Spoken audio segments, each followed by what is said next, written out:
એ દીદી, અરે બોલ ને. આ શું પાછા ચકેડા ગોઠવીને બેસી ગયા છો?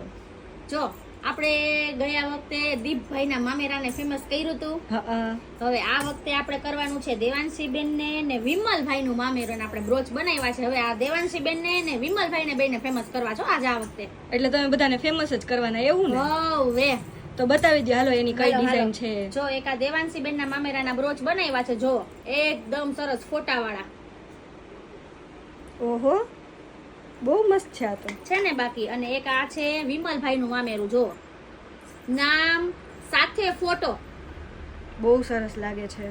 જો આ મામેરાના બ્રોચ છે ને આપણે ઓર્ડરથી બનાવી છીએ અને આ કસ્ટમાઇઝ આઈટમ છે. જો જે કોઈને બનાવવાના હોય, જેમના મેરેજ નજીક આવતા હોય અને મામેરિયાવાળા ખાસ જેના બધા બ્રોચ બનાવવા હોય તે જલ્દી પહેલા તો મારી આ રીલ શેર કરી દો. અને જેને કોઈને બનાવવાના હોય બધા ક્યાં આવવાનું? અક્ષર આર્ટમાં. બરાબર.